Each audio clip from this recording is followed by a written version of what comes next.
BFM Business et CB News présentent Hebdocom, Rebecca Blanc-Lelouch. Bonjour à tous et bienvenue dans Hebdocom, votre rendez-vous qui décrypte la pub, la com et les médias sur BFM Business. Au sommaire aujourd'hui, émission sport et on commence avec du rugby. À moins de 2 mois de la Coupe du Monde, quels dispositifs et quelles innovations pour la couverture de l'événement? Pour en parler, notre invité sera Julien Millereux, directeur des sports de TF1 dans un instant. Après 10 années de croissance, le marché de la publicité en ligne cale en France. Julien Casqui nous dira tout dans son journal. Et puis pour terminer notre question cette semaine, Kylian Mbappé au PSG, la situation devient de plus en plus complexe pour la suite. Bonne ou mauvaise communication pour le joueur? Harris Interactive a réalisé ce sondage pour BFM Business et pour Tilder. Voilà le programme, Hebdocom, c'est parti, ça commence. BFM Business, Hebdocom, l'invité média.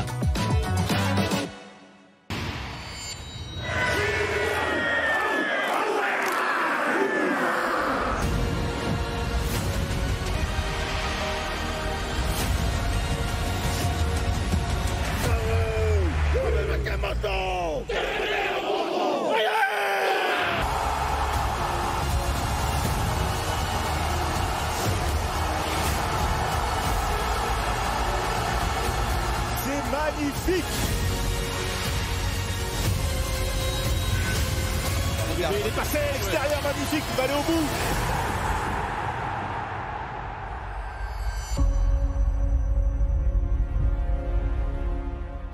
En plateau avec moi, évidemment, Frédéric Roy, rédacteur en chef de CB News. Salut Fred. Bonjour Rebecca. Et notre invité aujourd'hui, c'est Julien Millereux. Bonjour. Bonjour Rebecca. Merci d'être avec nous. Vous êtes directeur des sports chez TF1. TF1 a donc présenté son dispositif de diffusion de la prochaine Coupe du Monde de rugby, J-57. Avant le match d'ouverture, la chaîne diffusera les 20 meilleures rencontres, 2 duos de commentateurs officieront, un magazine après chaque match avec une nouvelle présentatrice notamment et un dispositif très costaud sur le digital avec des nouveautés, des innovations. On y reviendra après. Julien Millereux, quelles sont les coulisses un peu de cette préparation et quels sont vos enjeux principaux ? Alors les coulisses, déjà, il faut savoir que c'est des événements qu'on prépare des mois à l'avance. Vous en avez parlé, il y a eu le recrutement évidemment d'Isabelle qui rejoint le groupe TF1 et qui démarrera sur la Coupe du Monde de rugby. C'est sa spécialité, on est ravis de l'accueillir. Mais c'est le recrutement des consultants, aller caster qui sont les meilleurs visages. Il y a pas mal de joueurs qui viennent de prendre leur retraite, notamment Johan Huget qui nous rejoindra, Marjorie Mayence qui était en équipe de France, qu'on est ravis d'accueillir. Et puis on a un mix d'anciens avec Christian Califano qui était là avec nous déjà, Benjamin Kaiser, Yannick Nyanga et puis Frédéric Michala qui est un des visages les plus connus. Donc voilà, c'est des gens avec qui on prend contact des mois en avance, qui sont évidemment attirés par le fait de vivre une Coupe du Monde sur TF1. A fortiori, elle se déroule en France, donc pour eux, c'est extrêmement réjouissant. Qu'attendez-vous concernant les audiences? Parce qu'en 2019, c'était pas terrible, ça avait fait la moitié, 2 fois moins qu'en 2015. Qu'attendez-vous des audiences pour cette Coupe du Monde à la maison? Alors déjà 2019, forcément, la Coupe du Monde se déroulait au Japon, donc c'était un peu plus compliqué en raison du décalage horaire et des matchs. Les 15 de France se portaient un peu moins bien qu'aujourd'hui. Aujourd'hui, on a de grandes attentes parce qu'une Coupe du Monde de rugby, c'est toujours un événement exceptionnel. On a un 15 de France qui performe de manière excellente depuis 2 ans. Il reste sur 17 victoires sur leurs 18 derniers matchs. Donc forcément, il y a un espoir et on n'a jamais été aussi près des meilleures nations de la victoire. Après, ça reste du sport, mais en tout cas, on a vraiment une génération exceptionnelle. On a un match d'ouverture France-Nouvelle-Zélande. Pour les fans de rugby et pour le grand public, je pense qu'on ne peut pas rêver meilleure bande-annonce ou teaser. J'ai envie de dire, toutes les étoiles sont alignées. C'est en France, c'est dans toutes les régions. Petite parenthèse, c'est quand même le premier événement de cette ampleur en période post-Covid où les gens vont pouvoir se réunir, vibrer ensemble dans toutes les régions françaises. Donc nous, on a beaucoup d'ambition. On ne se risque jamais à communiquer des estimations d'audience, mais on regarde en 2007, il y a déjà eu une Coupe du Monde de rugby sur notre sol. La demi-finale France-Angleterre, elle avait fait 18,3 millions de téléspectateurs. Donc c'est en 2011, la finale était en Nouvelle-Zélande, donc tôt le matin à 10h. C'était 15 millions de téléspectateurs pour 82,3% de part d'audience. Donc ça reste des scores exceptionnels. Voilà, donc nous, on a beaucoup d'ambition. On sera, comme toujours, porté par les performances de notre équipe de France. Et comment est-ce qu'on fait monter à l'antenne en pression l'avant? Est-ce que vous avez déjà des voilà, des teasers pour justement pour faire, enfin pas seulement faire monter l'audience, mais bon.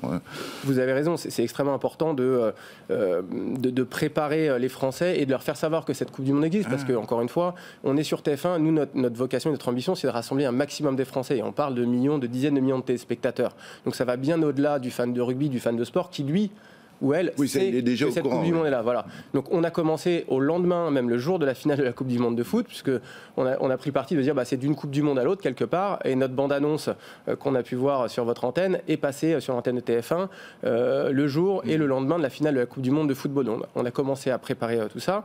On aura également, et on a déjà des sujets dans nos journaux télévisés, on s'appuie beaucoup sur le 13h, sur le 20h, sur les rendez-vous d'information du groupe, qui sont extrêmement puissants, et qui jouent aussi la proximité, Coupe du Monde en France, les régions, les terroirs qui sont mobilisés, donc c'est très TF1 et très 13h.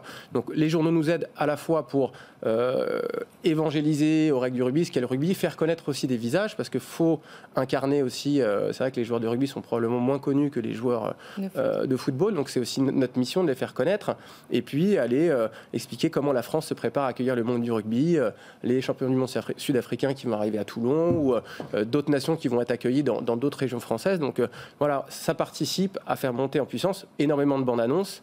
Et puis un documentaire la veille du match d'ouverture exactement, qui sera diffusé le 7 septembre dans la foulée du match de football France-Irlande, et qui nous permettra pendant 1 heure de se plonger en immersion dans la préparation du 15 de France tout le mois de juillet et tout le mois d'août. Voilà. Et puis aussi, vous avez en exclu Fabien Galtier, le sélectionneur de l'équipe des Bleus, qui viendra annoncer la liste des 33 au journal. Et exactement, le 21 août, dans le 13h de Marie-Sophie Lacaro. C'est un rendez-vous important. On le fait sur les grandes compétitions de football avec Didier Deschamps. Là, on le fera dans le 13h de Marie-Sophie. Comment ça s'organise ? Avec la Fédération française de rugby, avec laquelle on a un partenariat qui inclut un caméraman TF1 dans le groupe pour faire vivre ces moments-là aux téléspectateurs. Le fait que le sélectionneur vienne, je pense que c'est un rendez-vous important aussi pour les Français, pour marquer vraiment le début de point de du départ, monde. Ouais. Exactement. On va le faire, alors je ne peux pas vous en dire plus, mais sous une forme un peu plus originale que ce qu'on a l'habitude de faire. Fabien Galtier sera en plateau, mais ça sera fait sous forme de film qui sera, je pense, très sympa et assez innovant sur sa forme. Donc c'est un rendez-vous important. Et puis le 8 septembre, qui sera une journée exceptionnelle, JT rallongé à 13h avec une page entièrement dédiée quasiment à la Coupe du Monde, et le JT d'Anne-Claire Coudray sera délocalisé dès 19h, édition spéciale au Stade de France. Vous lancez une nouvelle fonctionnalité pour cette Coupe du Monde, ça s'appelle Top Chrono sur votre plateforme MyTF1, qui permettra de choisir la durée d'un résumé d'un match. Comment ça marche et c'est quoi la techno qui est utilisée ? Alors, c'est une technologie basée sur l'intelligence artificielle. Ce qu'on a voulu faire via Top Chrono, c'est redonner un peu le pouvoir aux utilisateurs qui pourront choisir en fonction du temps qu'ils souhaitent consacrer au résumé d'un match. On proposera 3 durées, 5, 10 ou 15 minutes. Et ça sera un résumé du match qui sera généré en quelques secondes. C'est une société avec laquelle on travaille, une société israélienne, qui a une technologie basée sur l'intelligence artificielle et qui nous permet de proposer ce genre de fonctionnalité. Et pourquoi vous avez fait ce choix ? Comment vous avez eu l'idée ? Est-ce qu'on vous a demandé des durées Non, de résumé ? en fait, on travaille avec eux depuis l'année dernière, la Coupe du Monde féminine de rugby. Et c'est vrai qu'on a testé leur technologie qui permet, via d'autres critères, de faire des clips personnalisés pour nous en interne. Et c'est vrai qu'on s'était dit que c'était intéressant d'avoir une approche, pardon pour le barbarisme, plus user-centric, donc très orientée utilisateur, et laisser la possibilité aux gens, plutôt que de leur imposer une durée fixe qui peut-être ne leur convient pas ou peut-être ne correspond pas au temps qu'ils souhaitent consacrer à ce résumé, on leur donne trois possibilités de temps. Voilà, donc ça s'est fait comme ça, et on est ravis de proposer cette nouveauté aux téléspectateurs et aux utilisateurs. Dispositif assez costaud sur le digital, puisque vous avez aussi passé un accord avec Meta pour utiliser la nouvelle fonction sur Insta, le canal de diffusion. Vous prévoyez des Reels, des lives tous les soirs, 1 heure de live en amont des matchs. Comment s'est monté cet accord et pourquoi autant d'investissement sur le digital, particulièrement cette année, et quel retour sur investissement vous attendez là-dessus ? Alors, déjà sur le sport, on va dire la consommation, par la nature du programme, se consomme essentiellement en live. C'est le navire amiral de la consommation de sport par nature. On regarde le sport en direct, ensemble, il y a un côté très fédérateur. Après, sur le digital, ça ne veut pas dire qu'il ne faut rien proposer. Il y a une consommation assez forte de clips, aussi de programmes ad hoc. Vous parliez des avant-matchs qui s'appellent la fan zone. On le fera avant chaque match de l'équipe de France en direct depuis la fan zone officielle de la Concorde. Ça nous permet d'aller capter un public peut-être différent Alors attention, les jeunes sont là sur le sport. C'est parfois une fausse idée de se dire les jeunes ne regardent pas sur les grands événements sportifs, ils savent très bien où trouver la télécommande et ils sont présents, on le voit dans les audiences. En revanche, il faut adresser ces publics-là et il faut leur proposer des contenus adaptés et on aura des contenus adaptés sur chaque plateforme. Le partenariat avec Meta, c'est un partenariat éditorial, donc dès avant match la fan zone. Le Instagram Broadcast Channel, qui est une première aussi en France qu'on va tester, qui nous permet de pousser du contenu auprès des abonnés à ce canal. Et on aura aussi l'action du jour sous forme de réel. Donc on essaye de s'adapter aux usages et d'être le plus innovant possible sur ce genre d'événements et sur d'autres types de programmes. Donc ce que vous attendez en fait, c'est de séduire un public plus jeune et plus large à travers le digital. Exactement, c'est d'avoir une proposition complémentaire à ce qu'on propose déjà sur nos antennes linéaires. L'accélération digitale, c'est au cœur de la stratégie du groupe TF1 et ces événements-là, ces grands événements sportifs sont l'occasion aussi de montrer la capacité du groupe TF1 à innover. Pour terminer cette interview, on accueille notre journaliste BFM Business, Julien Casquilly, qui va vous faire un questionnaire en rafale. Questions courtes, réponses courtes, avec un chrono. On lance un chrono, top chrono, j'ai envie de dire. Allez, première question, Julien Millereux. Le matin, pour vous informer, plutôt radio, journaux ou réseaux sociaux? Journaux.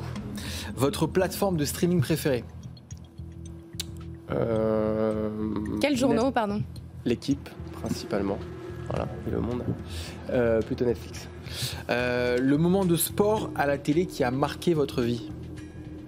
Le 12 juillet 98. La Coupe du Monde, la finale. Votre plus gros succès en tant que patron des sports de TF1? La meilleure audience historique de la télévision, la finale France-Argentine, 24,1 millions de téléspectateurs. Quand on est patron des sports d'une chaîne, c'est un moment qu'on savoure. Voilà. Votre plus gros échec en tant que patron des sports de TF1? Je dirais la Coupe du Monde 2019 de rugby, puisque le France-Angleterre, le plus gros match, avait été annulé à cause d'un typhon. L'équipe de France s'est faite sortir en quart de finale. Du coup, on n'a pas eu l'explosion autour de cet événement, peut-être qu'il l'aurait mérité. Voilà. Le sport ou la compétition sportive que vous rêveriez d'avoir sur TF1? On l'a déjà, c'est la Coupe du Monde, mais il y a forcément les JO à Paris. Paris 2024. TF1 en 3 mots. Les Français ensemble, c'est notre nouvelle raison d'être. Isabelle Iturburu, Thomas Lombard, François Trio, Canal+, pourvoyeur de talent pour le rugby sur TF1? Oui, alors vous avez oublié Stéphane Etcheverry qui à l'époque avait commenté sur Canal aussi. Et sur BFM TV. Exactement. Nous on prend les experts où ils sont, en l'occurrence, et quand ils sont disponibles. Donc on est ravis de les avoir avec nous. Et Canal, comme d'autres chaînes payantes, est un formidable réservoir de commentateurs et d'experts sport puisqu'ils font ça toute l'année. Voilà. La dernière Coupe du Monde de foot, rentable ou pas rentable pour TF1? 10 secondes. On commande pas. Et la France vainqueur de la prochaine Coupe du Monde de rugby? J'en rêve. Et puis pour terminer, est-ce qu'il y a une question pendant cette interview qu'on ne vous a pas posée que vous auriez aimé qu'on vous pose? Non, pas particulièrement. On a tout abordé. Les plus importants. Voilà. Merci Julien Millereux d'avoir été notre invité. Vous êtes directeur des sports chez TF1 et puis très bonne Coupe du Monde. Merci à vous. Merci. C'est parti pour le journal de Julien Casquilly. BFM Business, Hebdocom, le JT de la com. Et on commence ce journal avec le marché de la publicité en ligne qui cale en France, Julien. Exactement, Rebecca, un ralentissement de la croissance au premier semestre selon l'Observatoire de l'e-pub. La publicité en ligne est en hausse de 5% par rapport à l'année dernière, une performance bien inférieure aux 17% de 2022. Les raisons, l'inflation, la crise énergétique, les tensions sur les chaînes d'approvisionnement. Malgré cette baisse, certains tirent leur épingle du jeu. C'est le cas du trio Google, Meta et Amazon qui captent 70% du marché et le retail média, soit la pub sur les sites d'e-commerce qui continuent à performer.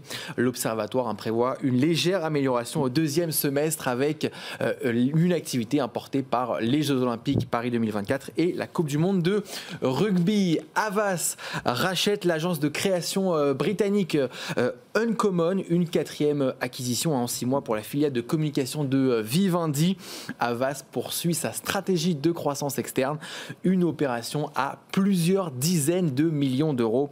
Uncommon a été fondée en 2018 par des anciens de WPP. L'agence s'est notamment distinguée par une campagne d'affichage pour British Airways récompensée au dernier Cannes Lions.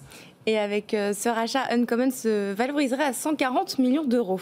Delphine Ernotte, la présidente de France Télé, a présenté sa stratégie à horizon 2030. Exactement, la décennie à venir sera déterminante pour la présidente de France Télévisions et pour la télé publique. C'est ce qu'elle a déclaré lors de sa conférence de rentrée. Parmi les grands chantiers, la plateformisation des contenus de France Télé sous la bannière France.tv, le traitement de l'information avec notamment un JT dédié aux 12-18 ans sur les réseaux sociaux et le renforcement de son rôle de service public avec une place importante donnée aux émissions politiques. Et puis pendant cette conférence de presse, Delphine Ernotte en a profité pour appeler à la réconciliation avec les chaînes privées.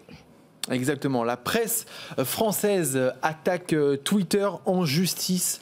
Le Figaro, Les Échos, Le Parisien, Le Monde reproche au réseau social de ne pas les rétribuer au titre des droits voisins conformément à la directive de l'Union européenne. Les quotidiens français réclament à Twitter les données chiffrées pour déterminer le montant de la rémunération qui leur serait due. Selon Les Échos, une audience doit être fixée en décembre prochain. Et comme chaque semaine, on termine ce journal par notre campagne chouchou, par la campagne validée par Hebdocom de la semaine. Et cette semaine, on a choisi le retour des bébés Evian. Exactement, on finit cette saison, Rebecca, par une campagne iconique. Frédéric, vous la connaissez évidemment et vous vous souvenez sûrement des bébés. J'étais bébé à Vous étiez bébé, des bébés Evian plongés dans une piscine et cette chanson We Will Rock You en cette période estivale. Eh bien, la marque renoue avec ce qui a été un des plus gros succès de communication pour elle. Elle remasterise une déclinaison d'une publicité d'il y a 10 ans avec ce slogan Live Young, vivre jeune. On écoute et on regarde.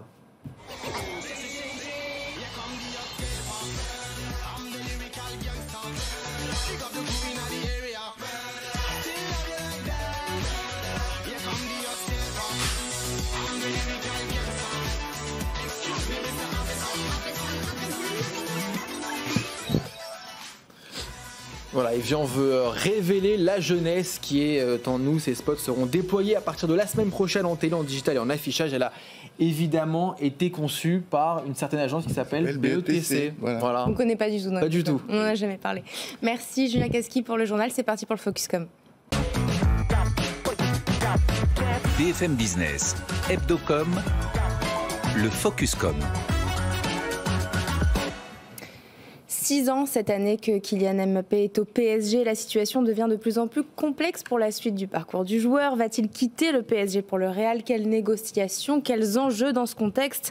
On a donc voulu se demander cette semaine quel regard les Français portent sur Kylian Mbappé en ce moment. Réponse, plus de 2/3 des Français déclarent avoir une bonne opinion de Kylian Mbappé, mais sont un peu plus mitigés concernant son humilité.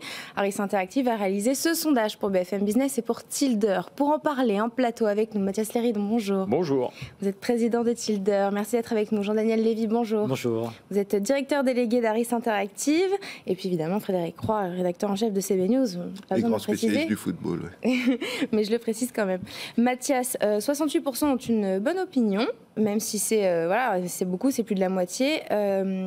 Est-ce que ce qui laisse entendre son désir d'aller au Real peut avoir une conséquence sur son image et sur le regard des Français ?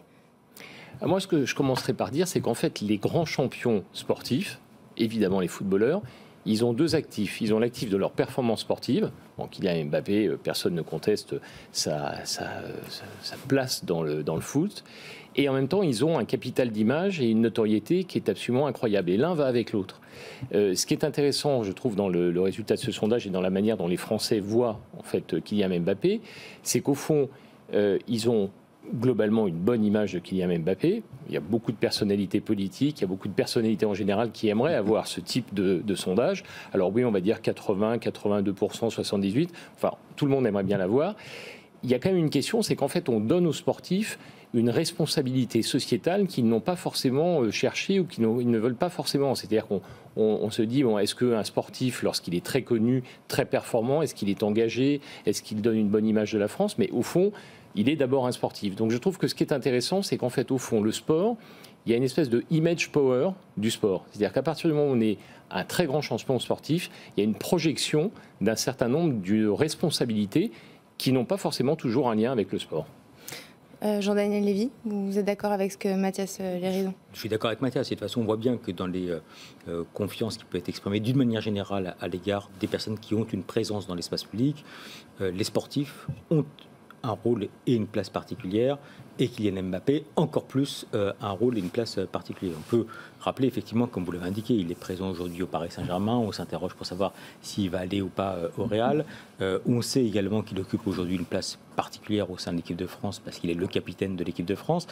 Et puis on a pu le voir même de manière récente que c'est quelqu'un qui est intervenu de manière fracassante, je serais tenté de dire, dans le débat public, parce qu'à la suite en fait du décès du jeune homme à Nanterre, il avait publié un tweet et même d'autres bleus ont également été amenés à prendre position sur les réseaux sociaux, donc ils ont amené à changer quelque peu la nature de son intervention autour d'aspects, si ce n'est de revendications, en tout cas de critiques implicites de la manière dont la police avait pu intervenir ou pouvait intervenir dans les quartiers. Il le rappelle assez souvent, il est issu de Bondy, il est issu en fait plutôt des quartiers qui sont des quartiers populaires, et donc il cherche vraiment à s'inscrire là-dedans. Et ce qui est intéressant, et on le voit dans le cadre de cette enquête, c'est qu'il y a une forme de dissociation qui est effectuée entre le sportif que l'on apprécie en tant que tel et celui qui peut prendre des positions pour lequel, effectivement, il y a quelques troubles. Et dans le cadre de cette enquête, on le voit de manière assez nette aussi, où la dimension, en fait, de sa capacité à pouvoir être sympathique, voire même à donner une bonne image de la France à l'étranger, sont bonnes, absolument, mais sont un peu moins bonnes que les caractères qui peuvent être ceux de l'influence ou de l'engagement qu'il peut avoir à l'heure actuelle, et donc qui renvoient également à une dimension non seulement politique, entre guillemets, mais également sportive. Mathias, si on devait faire une sorte de bilan de Kylian Mbappé au PSG, est-ce que depuis 2018, on peut dire que sa communication elle est réussie, que ce soit à travers ses conférences, ses prises de position, ce qu'il exprime sur ses réseaux sociaux ? Moi, je pense que globalement, oui, il a une communication qui est très réussie. D'abord parce que c'est une communication qui exprime une forme de sincérité. Et donc la sincérité, ça paye toujours en matière de communication. Ce n'est pas une communication qui est intellectualisée, conceptualisée.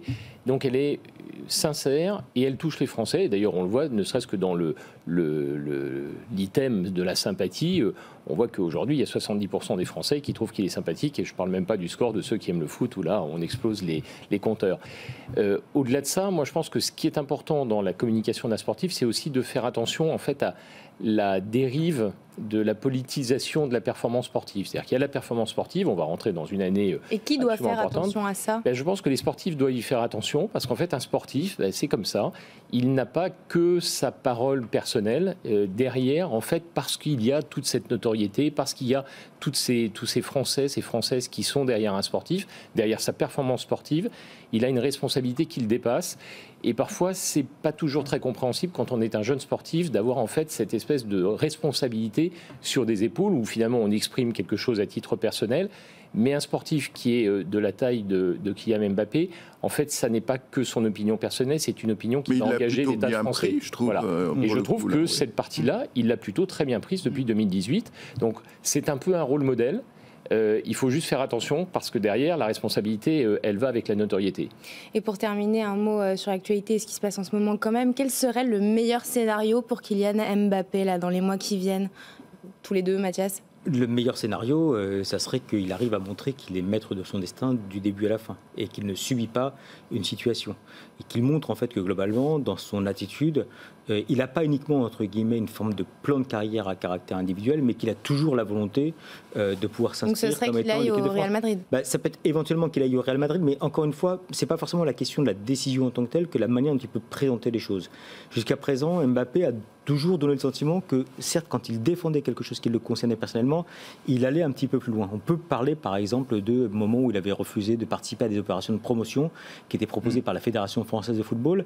Il n'a pas uniquement dit, c'est par rapport à mes sponsors, à ma situation personnelle, mais également, je souhaite réinterroger le rôle aujourd'hui de la Fédération française par rapport, justement, à ce que peut être l'expression des joueurs en tant que tels, dont je fais partie. Voilà. Dans les décisions. C'est ça. Mathias, meilleur scénario pour la suite, pour Mbappé ? Je pense que le meilleur scénario, ça sera la décision que prendra Kylian Mbappé. D'accord. Merci Mathias Léridon, président de Tilder, d'avoir été avec nous. Merci Jean-Daniel Lévy, vous êtes directeur délégué d'Aris Interactive. C'est parti pour la chronique de CB News, la chronique de Frédéric Roy. BFM Business, Hebdocom, la chronique média. Alors Frédéric, vous nous parlez de mouvement cette semaine, ça s'agite dans le PAF. Énormément Rebecca, énormément. Chaque année, les médias audiovisuels, les radios préparent leur rentrée de septembre en bougeant les programmes, en changeant les journalistes et les animateurs, un mercato saisonnier régulier qui commence généralement au printemps. Mais il faut reconnaître que cette année, le marché est particulièrement actif. Un décompte rapide là, à ce jour nous mène à une bonne trentaine de changements de postes, départ, arrivée, échange. Chez les poids lourds de l'audience, on a Laurent Ruquier qui quitte France 2 pour TF1, c'est tout récent, alors que Sophie Davant débarque sur Europe 1 mais sans quitter France 2. Elle va y rejoindre Pascal Praud qui lui vient de RTL.